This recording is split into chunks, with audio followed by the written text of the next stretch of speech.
ನಮ್ಮ video start subscribe ಮಾಡಿ.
ಅದು ನನಗೆ ಗೊತ್ತಿಲ್ಲ. ನಾನು ಮತ್ತೆ ಯಾಕೆ ಮತ್ತೆ ಪ್ರಶ್ನೆ ಮಾಡಿ ಅಲ್ಲ, ನೀನೇನು ಮಾಡ್ತೀರ ಈಗ? ನಿಮಗೆ ವಂದಿಸಿಕೊಂಡಿದ್ದೆ. ಯಾಕೆ? ನಿನ್ನ ತೇಜ ವಿಶೇಷವನ್ನು ಕಂಡು ನಿನಗೆ ಹೇಗಾದ್ರೂ ಅರ್ಥ ಆಯಿತು.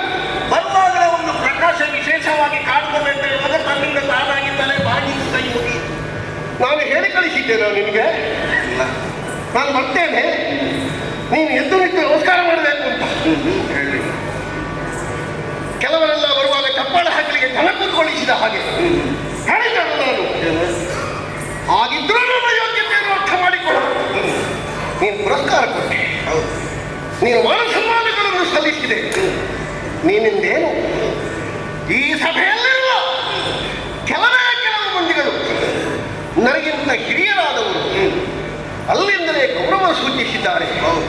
ಬಾಕಿದ್ದವರೆಲ್ಲ ಎದ್ದು ನಿಂತು ನನ್ನ ಬರವಣವನ್ನು ತುಂಬ ಹೃದಯದಿಂದ ಹಾರೈಸಿದ್ದಾರೆ, ಮೆಚ್ಚಿಕೊಂಡಿದ್ದಾರೆ, ಒಪ್ಪಿಕೊಂಡಿದ್ದಾರೆ. ಅವರಾರು ನನ್ನ ಒತ್ತಾಯಕ್ಕೆ ಕಟ್ಟಿಬಿಟ್ಟಲ್ಲ ತಾನೇ. ನನ್ನ ಪ್ರೌಢತೆಯನ್ನು ಕಂಡು ನನ್ನ ಹಿರಿತನವನ್ನೊಪ್ಪಿ ಹೀಗೆ ನನ್ನನ್ನು ಗೌರವಿಸಿದ್ದಾರೆ ಅಂತಾದರೆ ನೋಡಲಿ ಒಬ್ಬ ಗುಂಡು ಕಲ್ಲಿನ ಹಾಗೆ ಕೊಟ್ಟಿದ್ದಾನೆ. ಏನವ ಈ ಸಭೆಯಲ್ಲೇ ಇರುವಲ್ವ? ಹಾಗಾದ್ರೆ ಈ ಸಭೆಗೂ ಅವನಿಗೆ ಸಂಬಂಧ ಉಂಟಲ್ಲ? ಉಂಟು.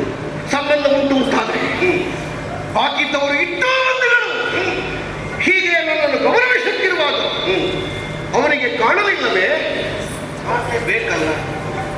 ಒಂದು ಕಣ್ಣಿದ್ದವನಿಗೂ ಕಾಣ್ತದೆ, ಎರಡು ಕಣ್ಣಿದ್ದವನಿಗಂತೂ ಕಂಡೇ ಕಾಣ್ತದೆ.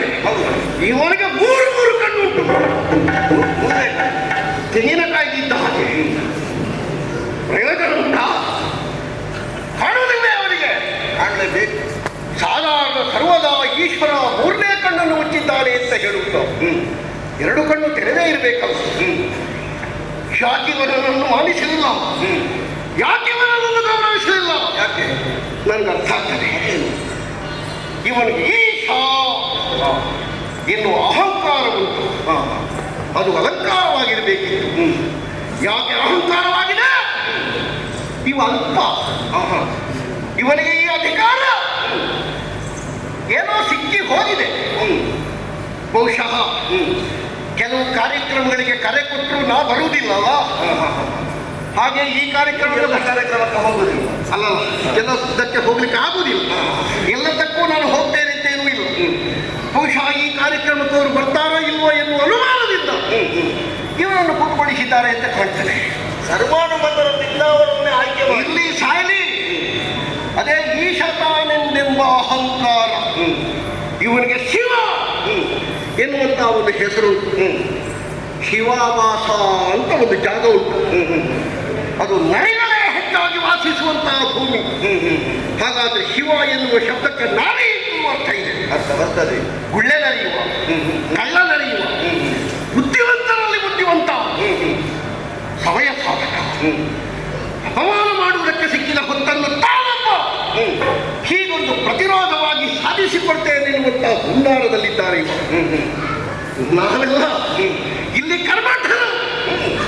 ಇಲ್ಲಿ ನಡೆಯುತ್ತಿರುವಂತಹ ಯಜ್ಞಕ್ಕೆ, ಜ್ಞಾನ ಸಂಬಂಧವಾಗಿರುವಂತಹ ವಿಶೇಷವಾದ ಅಧ್ಯಯನಕ್ಕೆ, ಇಲ್ಲಿ ನಡೆಯುವಂತಹ ವಿಚಾರಗೋಷ್ಠಿಗೆ ನಾವು ಬಹಳ ಪ್ರಾಮುಖ್ಯ. ಹೌದೌದು. ಇವ ಎಂಥದಕ್ಕೋ ಸುಮ್ಮನೆ, ಇವರಿಗೆ ಯಾವುದೂ ಇಲ್ಲ ಅಂತವರನ್ನು ಇಲ್ಲಿ ಹೀಗೆ ಕೂತುಗೊಳಿಸಿದವರು ಯಾರು ಅಂತ ಬೇಕು. ಕೂತುಗೊಳಿಸಿದವರು ಯಾರು ಅಂತ ಕೇಳಿದ್ರೆ ಮಾರೀಚಿ ಬ್ರಹ್ಮನ ಮುಖಾಂತರವಾಗಿ ಅವರನ್ನು ನಾವು ಕೂತುಗೊಳಿಸಿದ್ವಿ. ಮರೀಚಿ ಹೌದೌದು. ಎಷ್ಟಾದ್ರೂ ಅಧ್ಯಕ್ಷರ ಹುದ ಅಧ್ಯಕ್ಷ ಆದ್ರೆ ಏನು ಇರ್ಲಿಕ್ಕಾಗ್ತದ? ಯಾರು ಇಲ್ಲದಿದ್ರೆ ಯಾರು ಒಂದು ಮರ್ಯಾದೆ ಕೊಡಬೇಕು ಅಂತಾದ್ರೆ ಇಳಿದೇ ಆಗ್ಬೇಕೇನೋ? ಇಲ್ಲದೆ ಆಗುದು ಬೇಡುವ. ಹೇಳದಿದ್ದರು ಏಳದಿದ್ದರು ಮಾತಿನುಂದುಚಿತ ವಚನಗಳ, ಏಳದಿದ್ದರು ಮಾತಿನಿಂದುಚಿತ ವಚನಗಳ ಪೀಳಿಕಂದುವನು ಮನ್ನಿಸಲು ನಾಲಿಗೆಗೆ ಬರದ ಕುಲ್ದೀನು, ನಾಲಿಗೆಗೆ ಬರದ ಕುಲ್ದೀನು ತತ್ವಕ್ಕೆ ಕೂಳನಿಗೆ ಬಂದ ಕುಂದೀನು. ಏಳದಿದ್ದರು ಮಾತಿನಿಂದುಚಿತ ವಚನಗಳ,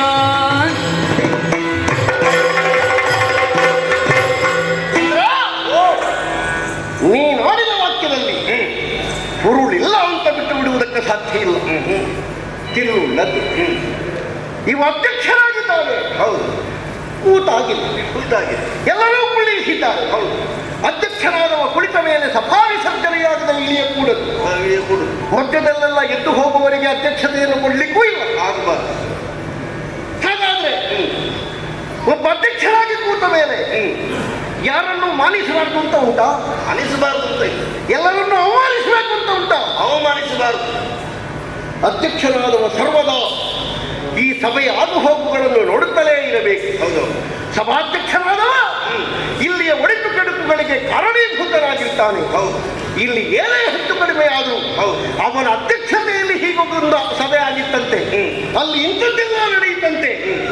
ಜೀವನ ಪರ್ಯಂತ ಅದೊಂದು ಪಾಠವಾಗಿ ಪ್ರತಿಯೊಬ್ಬರು ನಮ್ಮ ಈ ರೆಸ್ಟೋರೆಂಟ್ಗೆ ಸಬ್ಸ್ಕ್ರೈಬ್ ಮಾಡಿ.